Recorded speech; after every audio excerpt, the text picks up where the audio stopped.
These are the games from the very first generation of gaming, and we are currently living in the 9th generation of video games. It just blows my mind how much games have changed in the last 50 years. But what were all these gaming generations? And how did we go from this to this? Let's find out the complete history of gaming generations in this video.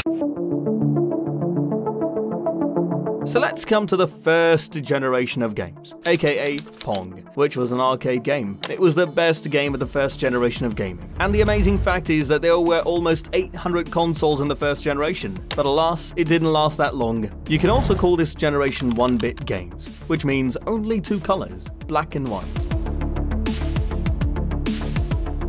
Now, let's come to the second generation. There were new improvements in the second generation. The color range was up to 8-bit, but the graphics were not that much improved, as due to the limitations of the hardware, only 12 FPS game rendering was possible. The Atari 2600 was the most popular console of this generation, and there was a movement stick and an action button on those consoles. Goel is one of the most recognized titles of this generation.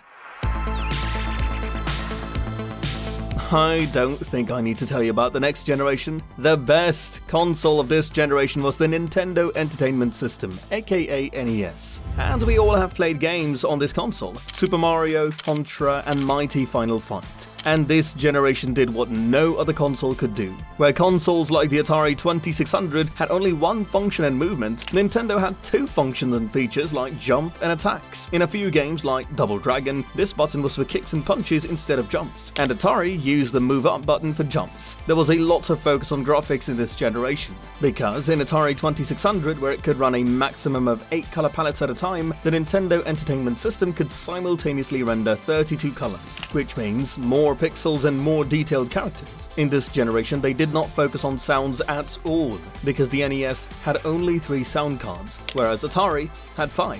1 sound card for low pitch, 1 sound card for medium pitch, and 1 sound card only for high speed and pulses. But honestly, where there were 5 sound cards in Atari 2600, NES gave such soundtracks with only 3 sound cards, which were awesome. Mega Man 2, Wily's Stage, Mighty Final Fight Round 2, Riverside, Jungle Stage of Contra, and the most unique Ninja Gaiden Stage 42. Now, let's move on to the 4th generation. This generation also focused on graphics so much that you can enjoy 8-bit and 16-bit graphics, and the game's hardware could simultaneously render around 226 colors. The sound hardware was the same, but it's still not confirmed how it was used because according to the experts, almost 5 sound cards were used in the Super Nintendo, whereas only 3 cards were used in the Sega Genesis. This is not confirmed, as this hardware has been updated from time to time, although it's confirmed that the conflict between Sega and Nintendo started only in this generation, where only 4 direction buttons and 2 action buttons were there in the 3rd generation. In the 4th generation, there were 6 action buttons for the SNES, X, Y, A, B, L, and R, and for the Sega Genesis, it was A, B, C, and X, Y, and Z. Let's move on to the 5th generation. If you guys don't know, then let me tell you that 3D gaming started in this generation only, with consoles like the N64, PlayStation, and Sega Saturn. 2D games of this generation were also quite advanced. Mega Man X4, Mega Man 8, and the texture of games like Heart of Darkness, Rapid Reload, and Final Fantasy VI were revolutionary, but the graphics were low as the 3D technology was new. Titles like Super Mario 64 on Nintendo's N64 and Crash Bandicoot were the first to use 3D technology, and gaming was about to change completely due to this new technology. Because games were being liked in 3D instead of 2D, and this game generation seriously changed gaming, this generation introduced analog sticks. 1 for movement and 1 for camera adjustment. The direction buttons on the left side were set to select options, and 4 new function keys, L2, R2, L3, and R3, were introduced, so that all the required functions of the game could be done by keys, and the player could feel 100% control. This was the start of a revolutionary gaming generation in 2000 for 3D games. Generation 6 was born, and in this generation there were 3 main gaming consoles that ruled the whole gaming industry: Xbox, Nintendo GameCube, and everybody's favorite, PlayStation 2 due to video cards, higher RAM, and new CD technologies. These consoles could render games very quickly, and this generation gave us series like God of War, Halo, and Prince of Persia, which are still some of the biggest names. No matter how much you honor the 6th generation, it's less.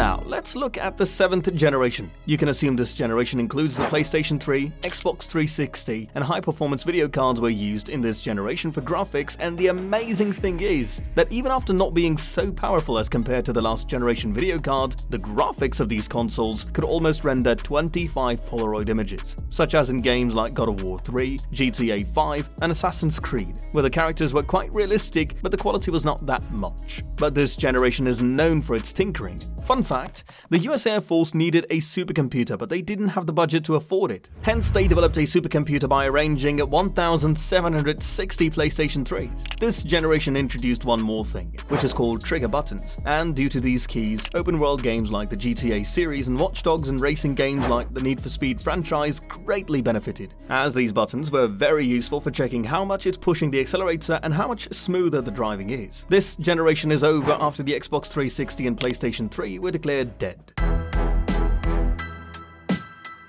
Now let's come to the 8th generation. What to say about this generation? It had consoles like the PlayStation 4 and Xbox One, whose graphics were quite close to reality. Though this generation didn't give a lot of original games, existing franchises like GTA, God of War, Assassin's Creed, Watch Dogs, Call of Duty, etc. greatly benefited from them. Their graphics, features, and advanced gameplay improved a lot. This generation also saw a lot of games with alternative endings, like GTA and Detroit Become Human, as consoles could connect the whole story path with multiple conditions due to advanced technology. 9th generation, 2020 to present. And now let's talk about the current generation of consoles, which is the 9th generation. It started with the release of the PlayStation 5 and Xbox One consoles. They featured 4K and 8K resolution gaming at high FPS, real-time ray tracing rendering, and SSD storage drives. This led to faster loading times and seamless experiences in large open-world games. We're still in the early stages of this generation, and are yet to experience its full potential in some of the upcoming releases. But games like The Matrix Awakens and Marvel's Spider-Man 2 show how close to reality the graphics have come. So I hope that you have understood, in brief, the gaming console generations. Actually, I wanted to go into a lot more detail, but I thought of starting with a brief video to see how you feel about it. Which was your favorite console generation? Let me know in the comments. And do check out the video on the left to watch the complete history of the GTA series. Make sure to give this video a thumbs up if you liked it, and hit that subscribe button along with the notification bell to watch our latest videos. See you in the next one. Till then,